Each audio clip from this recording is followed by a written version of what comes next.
வீட்ல நிறைய சாமி படங்கள் வச்சிருப்போம் பூஜை அறையில. அந்த சாமி படங்கள் எந்தெந்த திசையில வைக்கும்போது நம்மளுக்கு நற்பலன்கள் கிடைக்கும் அப்படின்றத பத்தி சொல்லிருங்க. சுவாமி படமா எந்த படமாக இருந்தாலும் சரி, சுவாமி படம்னா கிழக்க பார்த்து வைக்கணும். ஏன்னா கிழக்கு திக்கு கிடைக்கல அப்படின்னா வடக்க பார்த்து வைக்கணும். மேற்க பார்த்து வைக்கக்கூடாது, தெற்க பார்த்து வைக்கக்கூடாது. எந்தெந்த சுவாமி இருக்கணும் அப்படின்னா முதல்ல குலதெய்வ படம் இருக்கணும். அந்த வீட்டில் அம்மாவோ அப்பாவோ யாரும் இல்லைன்னா அந்த வீட்டில் இருக்கிற அம்மா அப்பா உள்ளே இருக்கணும். ஏன் அம்மா அப்பா உள்ளே இருக்கணும் அப்படின்னா மாதா பிதா குரு தெய்வம், தெய்வம் 3ஆவது இடத்துல தான் இருக்கார். அதனால் அந்த படமானப்பட்டதில் அம்மா படமும் அப்பா ரெண்டு பேரும் இல்லைனாலும் சரி, அம்மா மட்டும் இருக்காங்களா, அந்த யார் இல்லையோ அவங்க படம் பெரியவங்க படம் அதில் இருக்கும். மெயினாக வந்து குலதெய்வ படமும் பெரியவங்க படமும் இருக்கணும். அதுக்கப்புறம் தான் எல்லா படமும் வைக்கலாம். கணபதி வைக்கலாம், முருகர் வைக்கலாம், நம்ம சௌரியம் தான். நம்ம எல்லா படமும் வைக்கணும் அப்படின்னா தாராளமாக வச்சுக்கலாம். ரொம்ப உக்கிரகமான சுவாமியை மெயினாக அவாய்ட் பண்ணுறது நல்லதுன்னு நிறைய பேர் சொல்லிகிட்டு இருக்காங்க. ஆனால் எல்லா சுவாமியும் வைங்க. ஏன்னா ஒரு ஒரு சுவாமிகிட்டையும் ஒரு ஒரு ஒரு பலன் இருக்குது. ஒரு வாராகி வைக்கிறீங்க, இப்போ வாராகி ஃபேமஸ் ஆகிட்டார். என்னென்னா அவளை இப்போ தான் ஃபேமஸ் ஆக்கியிருக்காங்க எல்லாரும். எல்லா இடத்துலையும் வாராகி கோயில் இருக்குது. எல்லா அந்த வாராகி வழிபாடே நிறைய பேருக்கு தெரியாமல் இருந்துச்சு. ஆமாம், இப்போ என்னென்னா வாராகியே வழிபடுறாங்க. வாராகின்னா அதை கை இப்படி வச்சுட்டுருக்கேன்ல, இதுதான் வாராகி. வராகி அப்படிங்கிற மாதிரியே சொல்கிறாங்க, வாராகின்னு சொல்கிறாங்க. வாராகியோட தாத்பரியம் என்னன்னா அவளோட முகமானப்பட்டது கூர்மையாக இருக்கும். இந்த மாதிரி இருக்கும். இந்த மாதிரி இருக்கிற சமயத்தில் என்ன ஆகும்னா நம்ம முட்டி மோதி வெளியில் வரோம் இல்லையா ஒரு லைஃப்பில், அவள் அதை கொடுப்பா. அதனால் வாராகி வச்சுக்கலாம், காளி வச்சுக்கலாம். நிறைய பேர் ஒரு சந்தேகமாகவே கேட்குறாங்க, ரொம்ப உக்ர முனீஸ்வரர் காளி அவங்கெல்லாம் வச்சுக்கலாமான்னு ஒரு கேள்வி இருக்குது. அந்த முனீஸ்வரர் காளி எல்லா சுவாமியும் வச்சுக்கலாம். கோவிலில் மட்டும் போய் கும்பிட்றோம் இல்லையா, ஏன் அதை வீட்டில் வச்சுக்கூடாது? வீட்டில் வழிபாடுலாம் ஒன்றும் பண்ணணும்னு அவசியமே இல்லை. தினமும் விளக்கேற்றுறது வழிபாடு தான்.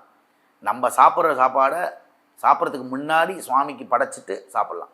ஒரு சாதமோ ரசமோ சாமம் என்ன வைக்கிறோமோ, வெஜ்ஜாக இருக்கவங்க வெஜ்ஜை வைங்க, நான்வெஜ்ஜாக இருக்கவங்க நான்வெஜ் வைக்காதீங்க. வெறும் நான்வெஜ் பண்ணுறீங்க அப்படின்னா அந்த வெறும் சாதத்தை மட்டும் கொண்டு நைவேத்தியம் பண்ணணும்னு அவசியம் இல்லை. காமிச்சிட்டு நீங்கள் சாப்பிட வேண்டியது. என்னென்னா சுவாமி சாப்பிட போகிறது கிடையாது, நம்ம தான் சாப்பிட்றோம். இப்போது நிறைய விஷயங்கள் இப்போ இன்றைக்கி 2 நாள் 3 நாள் முன்னாடி நவராத்திரி போதே சொல்கிறேனே, ஆயுத பூஜைன்னு எல்லோரும் கொண்டாடுறோம். ஆயுதத்துக்கு பூஜை, அவ்வளோதான். நம்ம என்ன பண்ணுறோம்னா அன்றைக்கி தான் வீட்டை சுத்தம் பண்ணுறோம், அன்றைக்கி தான் ஆஃபீஸை சுத்தம் பண்ணுறோம், அன்றைக்கி தான் வெளியில் நம்ம வண்டியெல்லாம் ஃபுல்லாக கழுவி போட்டு சந்தனம். அன்றைக்கி தான் இந்த இவ்வளோ வருஷம் காப்பாற்றின ஒரு வண்டியை அன்றைக்கி தான் நம்மளுக்கு கண்ணில் ஞாபகம் வரணுமா என்ன? வாரம் ஞாபகம் வரலாம், சர்வீஸ் கொடுக்குற போதெல்லாம் சந்திரம் வைக்கலாம், எல்லாமே பண்ணலாம். அதனால் சுவாமி படமானப்பட்டதை கிழக்கு முகம் நோக்கி வைக்க வேண்டியது. அப்படி கிழக்கு முகம் வசதி இல்லை அப்படின்னா வடக்கு முகத்தில் வைக்கிறது. வடக்கு முகத்தில் ஏன் வைக்கணும் அப்படின்னா வடக்கு முகம் தனம் தானியத்தை கொடுக்கும், கிழக்கு முகம் சர்வத்திர எல்லாத்தையும் கொடுக்கும். என்னென்னா இந்த திக்கு கிடைக்கல, மேக்சிமம் கிழக்கு முகத்தை நோக்கணும். அப்படி இல்லைன்னா வடக்கை பார்த்து வச்சுக்கிறது நல்லது. எல்லா சுவாமியும் வைக்கலாம். எல்லா சுவாமியும் வைக்கிறதுக்கு முன்னாடி தன் குலதெய்வ சுவாமியும் தன்னோட பெரியவங்களோட படமும் வச்சுட்டு அதுக்கப்புறம் எந்த சுவாமி வேணால் வைக்கலாம். அவங்களையும் அந்த படத்தையும் இந்த படத்தையும் சேர்த்து வச்சுக்கலாமான்னு ஒரு கேள்வி கேட்டிங்கன்னா தாராளமாக அவங்களுக்கு ஒரு அலமாரியில் வச்சுட்டு இவங்களுக்கு எல்லாரையும் சேர்த்து வைக்கலாம், தப்பு கிடையாது. அவங்களுக்கு என்ன பூ வைக்கிறீங்களோ இவங்களுக்கு வைக்கலாம், அதுக்கும் இதுக்கும் சம்மந்தம் இல்லை. ஓகே, இப்போ நிறைய பேர் சிவன் மேலே ஒரு ஈடுபாடு இருக்கும் சிவ வழிபாடு பண்ணுறதுல. ஆனால் சிவனோட ஃபோட்டோவோ இல்லை விக்கிரகமோ வைக்கக்கூடாது அப்படின்னு சொல்லுவாங்க. அதனால அவங்களால வழிபட முடியாது வச்சு. அது கரெக்டான முறையா? அப்படி வைக்கலாமா? சிவன் வழிபாடு அப்படின்னா அந்த சிவன் வழிபாடுக்கு வேண்டிய முறைகள் தெரிஞ்சாதான் வைக்கணும்லாம் இல்லை. எவன் ஒருவன் ஒரு ருத்ராட்சை போட்டுக்கிறானோ, சிவனை பிடிக்கும்னு சொல்லிட்டாலே சிவன் நம்ம வீட்டுக்குள்ளே வந்துடுவார். சிவனோட தாத்பரியம் என்னன்னா ஸ்மசானவாசியவர். ஸ்மசானன்னா புரியுதோ, சுடுகாடு தான் அவரோட குடில், அதுதான் கோவில் அவருக்கு. எவன் ஒருவன் சிவனை வழிபடுறானோ சகலவிதமான விஷயத்தையும் ஜெயிக்கலாம். அம்பாலே சிவன்கிட்ட கோச்சிட்டு போனவ தான் திருப்பியும் பஸ்மமாகி ஸ்மசானம், அந்த ஸ்மசானத்தில் போயிட்டு உருவம் கொடுத்தவர் தான் பரமேஸ்வரர். அதே பார்வதி ஆலகால விஷத்தை சுவாமி குடிச்சிட்டார், தன் மடியில் போட்டு விஷத்தை எடுத்தவ தான் பார்வதி. 2 பேரும் செலுத்தவங்க கிடையாது. அதனால் சிவ வழிபாடு லிங்க ரூபமாக வச்சுக்கிட்டா, ஒரு லிங்க பத்மமாக வாங்குகிறோம், பித்தளையில் வாங்குகிறோம், வழிபாடு பண்ணணுங்கிற அவசியம் இல்லை. ஒரு வாட்டி வழிபாடு தண்ணியை விட்டுட்டிங்கன்னா தண்ணி விட்டு தான் ஆகணும். எப்படி குழந்தைக்கு எனக்கு ஆசைக்கு இது வாங்கி கொடுத்துட்டா கேட்டுட்டே இருக்கோ, சுவாமியும் கேட்பார். அதை நீ கொடுக்கலன்னா குழந்தை அழும், திட்டும். அதே மாதிரி சுவாமி கஷ்டத்தை கொடுப்பார், எனக்கு பண்ணுறான்னு உணர்த்துவார்.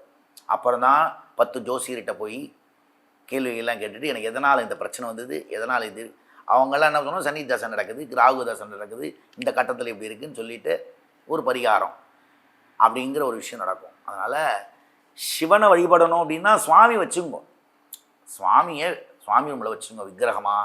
எவ்வளோ பெரிய மேக்ஸிமம் இந்த 1 அடிக்கு இருக்கணும், அதுக்கு மேலே வச்சுக்க வேண்டாம். 1 அடினா இந்த ஜான் இருக்கணும், இந்த ஜானுக்கு மேலே சுவாமி விக்கிரகத்தை வச்சுக்க வேண்டாம், வச்சுங்கோ. பூஜைலாம் பண்ண வேண்டாம். நீங்கள் எப்போல்லாம் வந்து சுவாமி கும்பிட்றீங்க ஒரு சந்தனத்தை இட்டுட்டு ஒரு பூவை போடுங்க. தண்ணி விடுறதோ நைவேத்தியம் பண்ணுறதோ வேண்டாம். அது ஆரம்பிச்சிட்டிங்க அப்படின்னா பண்ணி தான் ஆகணும். பண்ணாமல் இருந்தால் பாபமானு கேட்டிங்கன்னா பாபம் இல்லை, கஷ்டங்கள் வரும். எப்படின்னா நான் தான் முன்னாடி சொன்னதான், குழந்த ஆசைப்பட்டு ஒன்று கேட்குது, அப்பா அம்மா தான் இது வேண்டாமா இப்போதைக்கு வேண்டாம் நம்ம சொல்லணும். நம்ம கெப்பாசிட்டி இருந்தால் உள்ளே வச்சுக்கணும். நான் அபிஷேகம் பண்ண முடியும், தினமும் என்னால் பண்ண முடியும்னா பண்ணுங்க, தப்பு கிடையாது.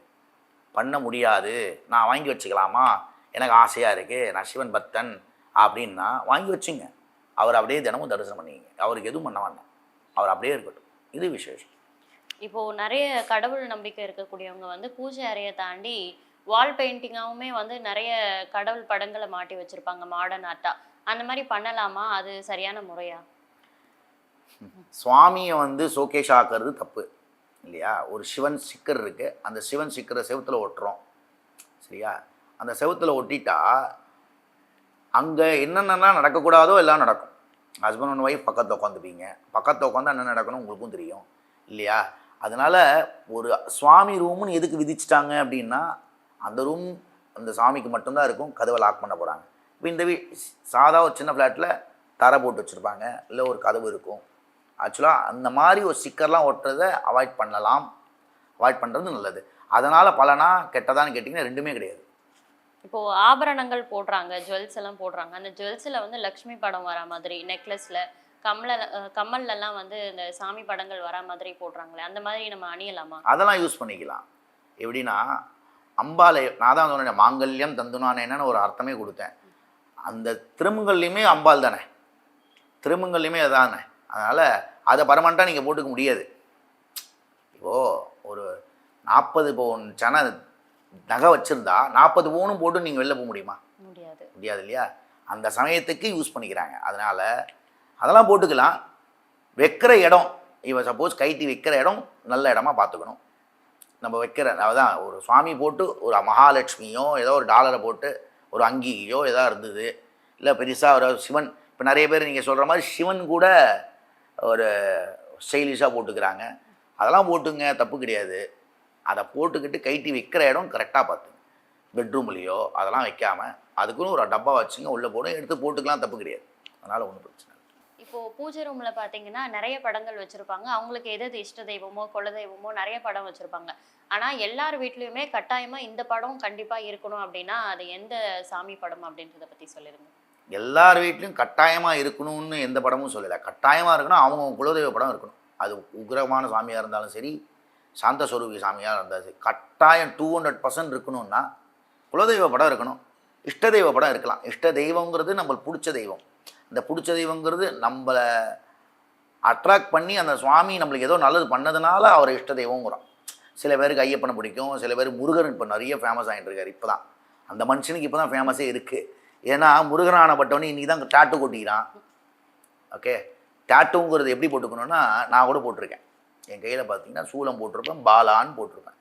இந்த பாலான்னு எதுக்கு போட்டுக்கிறோன்னா, நான் இவ்வளோ ஸ்மரிக்கிறேன், சரணாகதி பண்ணுறேன், எனக்கு என்ன ஆனாலும் நான் கவலைப்பட மாட்டேன். இவை எப்படி இந்த டேட்டு போட்டால் அதோட தன்மை வரும். அது கூட கெப்பாசிட்டி முதல்ல உங்களுக்கு இருக்கான்னு பார்க்கணும் இல்லையா? அந்த கெப்பாசிட்டியே இல்லாமல் இந்த படம் தான் நான் வைக்கணும், இந்த படம் தான் நான் பண்ணணும், இந்த சுவாமி படத்தை நான் வச்சுக்கலாமான்னு நீங்கள் எனக்கு கேள்வி கேட்டாலே எல்லாரும் ஒன்று தானே. அதனால் எல்லாருக்கும் எல்லா சுவாமி பிடிக்கும், எல்லா சுவாமி வச்சுக்கலாம். ரொம்ப இந்த படம் தான் வைக்கணுன்னா ரொம்ப உக்கிரமான சாமியாக இருந்தாலும் எதுவாக இருந்தாலும் சரி, பிடிச்ச தெய்வமும் குலதெய்வமும் வச்சுக்கலாம். அதே மாதிரி வந்து இன்னொரு விஷயமும் சொல்லிக்க வரும்ல இந்த நேரத்தில், டேட்டு குத்திங்க, தப்பு கிடையாது, சுவாமியை குத்திக்கலாம். முருகருக்கு வந்து ரொம்ப விசேஷமானது அந்த வேல் மட்டும் இல்லை, மயில் மட்டும் இல்லை, அவரோட அங்கி, அங்கி மட்டும் இல்லை, கிரீடம் மட்டும் இல்லை, பாதம். எல்லாரும் இப்போ நீங்கள் இவ்வளோ கேள்வி கேட்டீங்க, சுவாமி ரூமில் இந்த பணம் வைக்கலாமா, இவ்வளோ விஷயம் இருக்குமான்னு. யாருக்குமே இந்த கோவிலில் போயிட்டு சுவாமியை எப்படி தரிசனம் பண்ணணும்னு யாருக்கும் தெரியாது. நீங்கள் எப்படி பண்ணுவீங்க? போய் சுவாமி பார்த்துட்டு எப்படி பார்ப்பீங்க? கோவிலுக்குள்ளே நுழைவீங்க, சுவாமி நேராக இருக்கார், சுவாமியோட முகத்தை பார்ப்போம் first. எப்படி எந்த திக்கில் நின்று பார்ப்பீங்க? சுவாமி கிழக்கா பார்த்துருப்பாரு, சுவாமிக்கு ஆப்போசிட்ல நம்ம அப்படி நிற்கக்கூடாது. என்ன ஆப்போசிட்னா, நீங்கள் சுவாமினா நான் ஆப்போசிட் இருந்து பார்க்கலாம். நடுவில் ஒரு வேலி போட்டிருக்காங்களா கம்பி, இந்த கம்பியில் நின்று இப்படி பார்க்கக்கூடாது. ஸ்ட்ரெயிட்டாக பார்க்கணும். நம்ம எதுக்காக போயிருக்கோம்? இப்போ நீங்கள் சிவன் கோயிலுக்கு பிரதோஷத்துக்கு போகிறீங்கன்னா நீங்கள் நினச்சி போகல, சுவாமி நினச்சி உங்களை வர வைக்கிறார். எதுக்கோ ஒரு விஷயம். சர்ச்சுக்கு போகிறீங்க, சர்ச்சுக்கு ஒரு எவ்ரி சண்டே கிறிஸ்டினானப்பட்டவங்க சர்ச்சுக்கு போகாமல் இல்லை, முஸ்லீமானப்பட்டவங்க வெள்ளிக்கிழமை தர்காவுக்கு போகிறாங்க. நம்ம என்ன பண்ணிட்டோம்? நம்ம கோயிலுக்கு போனோம் அப்படின்னா என்ன யோசிக்கிறோம்னா, சுவாமி கிட்ட போயிட்டு எனக்கு அது வேணும் இது வேணும்னு வேண்டிக்கிறோம். அதனால தான் நிறைய பேர் வந்து சுவாமியே கல், அவர்கிட்ட பவர் இல்லை, இவங்க ஏமாத்துறாங்க அப்படிங்கிற ஒரு வார்த்தை வருது. வீட்டுக்குள்ளே வைக்கிற சுவாமியை நம்ம யோசிக்கிறோம், ஆனால் கோவிலுக்குள்ளே இருக்கிற சுவாமியை மதிக்க மாட்டேங்கிறோம். இல்லை, சுவாமியை மதிக்கணும்னா நம்ம என்னென்னா, நம்ம முஸ்லீமையோ கிறிஸ்டினோ யாரும் குறை சொல்லலை, அவங்க கரெக்டாக இருக்காங்க. முதல்ல நான் சுத்தமாக இருக்கான்னு நான் பார்க்கணும். நிறைய பேர் இந்த மாதிரி கருங்காலி, நான் சொல்லணும், நீங்கள் கேட்கும் போதே சொல்லணும்னு நினச்சேன், கருங்காலியை நிறைய பேர் யூஸ் பண்ணணும். கருங்காலி அது தாத்பரியமாக தானே. கருங்காலி இப்போ ஒரு ரீசெண்டாக ஃபேமஸ் ஆகிடுச்சு. அந்த கருங்காலி ஆனப்பட்டது என்ன பண்ணுன்னா, நல்லதையும் கொடுக்கும் கெட்டதையும் கொடுக்கும். நல்லது தூக்கி கொடுத்துரும், கெட்டது கொடுக்கக்கூடிய கெப்பாசிட்டி உங்ககிட்ட இருக்கா? நான்லாம் போடுறேன். இப்போ என்ன கேள்வி கேட்குறீங்க? நான் தான் போட்டிருக்கேன், கருங்காலி நான் போட்டிருக்கேன். இது கிட்டத்தட்ட நான் போடுறேன், ஒரு 20 வருஷமாக போட்டுட்ருக்கேன். இதெல்லாம் ஃபேமஸ் ஆகிறதுக்கு முன்னாடியிலே நாங்கள் போடுறோம். இது எப்படி போடுறோன்னா, இதுக்குன்னு ஜபம் இருக்குது, இது 48 நாள் ஜபத்தில் வைக்கணும். என் குருநாதர்கிட்ட நான் பிரார்த்தனை பண்ணி எந்த சுவாமியை நான் வணங்குறனோ அந்த சுவாமியை அதில் ஆவாகனம் பண்ணணும். எல்லா இடத்துக்கும் நான் அதை போட்டுன்னு போக முடியாது, சில இடத்துக்கு தான் போட்டு போக முடியும். என் கூட இப்போ நான் போட்டிருக்க மாலையில் நான் கருங்காலி போடுறேன்னா அந்த கருங்காலையில் யார் இருக்கா? வெறும் கருங்காலி மரமாக இருக்கக்கூடாது. அது வெறும் மரமாக இருந்து போட்டுக்கிட்டு எனக்கு என்ன பிரயோஜனம்? நீங்கள் கேட்டிங்க இல்லையா, அங்கெல்லாம் உள்ளே போட்டுக்கலாமான்னு. ரூபம் இருக்குது, அந்த ரூபத்தினால உங்களுக்கு ஒரு ஃப்ரேம் கிடைக்குது, அதனால் அந்த அங்கேயே போட்டுக்கிறீங்க, நெக்லஸை போட்டுக்கிறீங்க, இங்கே இல்லாமல் லட்சுமி தொங்க போட்டுக்கிறீங்க இல்லையா? அதே மாதிரி தான் சுவாமியானப்பட்டவர் நம்மளுக்கு வேணும், நம்மளுக்கு நல்லது நடக்கணும் அப்படின்னா நம்மளுக்கு கிடைக்கிற நேரத்தில் கிடைக்கும். நம்ம பண்ணுற விஷயம் கரெக்டாக இருந்ததுன்னா அது கிடைக்கும். நான் கருங்காலி போட்டிருக்கோம், நீங்கள் மட்டும் போட்டிருக்கீங்களா சாமி அப்படின்னா, நான் போட்டிருக்கிறது விதம் வேறு, நீங்கள் போட்டிருக்க விதம் வேறு. சாமி படங்கள் எந்த திசையில வைக்கிறது, எப்படி வச்சா நற்பலன்கள் கிடைக்கும் அப்படின்னு நிறைய விஷயங்களை சொன்னீங்க. அதே மாதிரி இந்த கருங்காலி, ருத்ராட்சம் இதெல்லாம் பத்தி இன்னொரு பதிவுல நம்ம தெளிவா பேசுவோம். உங்களோட நேரம் ஒதுக்கி நிறைய தகவல்களை பகிர்ந்துக்கிறதுக்கு ரொம்ப நன்றி.